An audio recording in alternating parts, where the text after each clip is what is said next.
Does anyone else just get really super happy when they realize their theory was right? We all theorized about who the traitor would be. Don't lie, no matter what part of the series you're currently at, if you have passed any kind of villain attack, you have thought, I wonder who the traitor is. And let's be real, the top three that everyone thought of were these three on the screen: Kaminari, Nezu, and Hagakure. Obviously, on a technical level, it made sense that it would be Hagakure, but I was living for the drama that would have happened had it been Kaminari, because he is such a sweet, lovely boy, and I was like, okay, but what if it is him? Just a little cheeky trader. It's fine. It's fine. I could totally forgive him if he's the trader. And then it was, oh, but what if it's Nezu? What if it's Nezu? That makes sense because he was experimented on by humans. Why wouldn't he want to get back at them? Both make sense.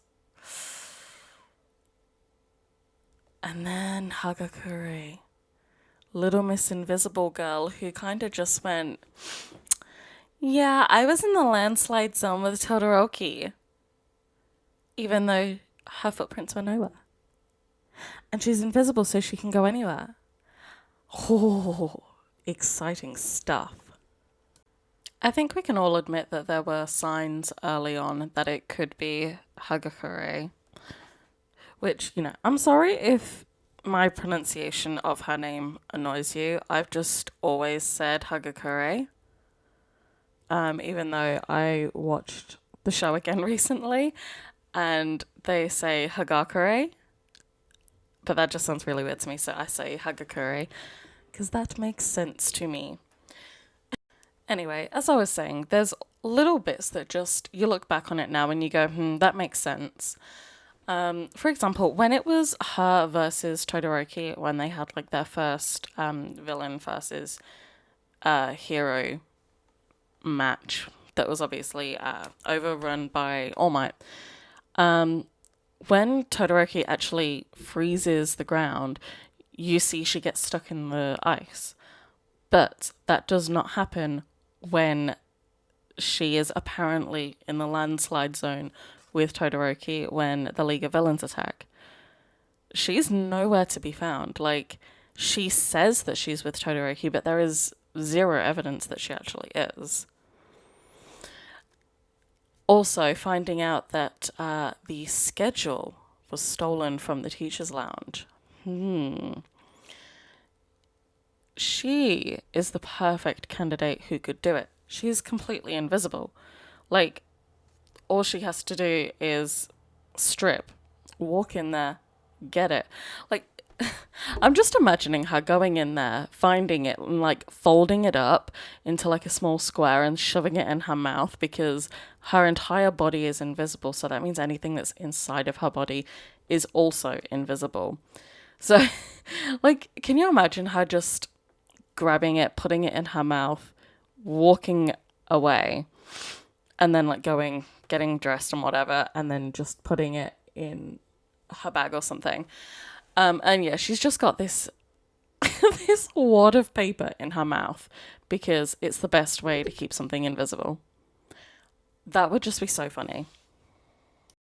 Another thing thinking back is that she was actually the one who suggested to everyone before the training camp that they go shopping at that specific shopping centre. And who shows up at the shopping centre? Mr. Shigaraki does. How would he know that they were there? Would take an informant to do that. Now, I do not think that Hagakure was talking to Shigaraki directly. I think she was talking to either All for One or someone who is connected to All for One. So, possibly the doctor at the hospital, or, just an underling to do with something like that. as fun as it is to think about the fact that, you know, she gets on her phone and then calls Shigaraki and just blabbers on like a teenage girl does, I think it's much more realistic that she does that exact same thing to an underling person. Now that All For One has actually revealed who the traitor is, I am so excited to see where that leads us, because Ojiro is quite close to her. All of the girls in the class are close to her. She is a trusted member of Class 1A, and it's going to destroy them when they realize what's been going on.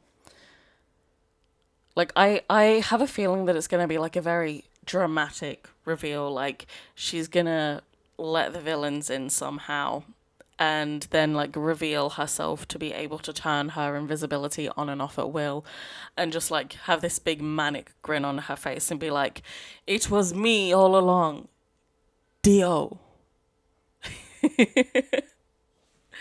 But yes, that's kind of what I imagine is going to happen. Whether that is what's going to happen is a completely different question.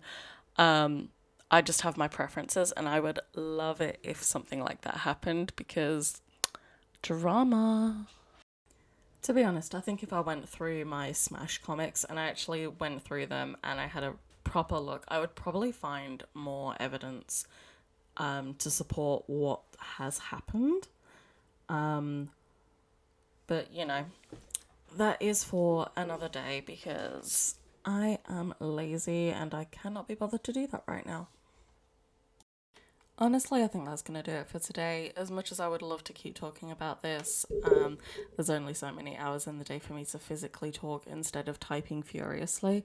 So if anyone wants to chat about this, definitely feel free to leave a comment. I am always happy for discussion.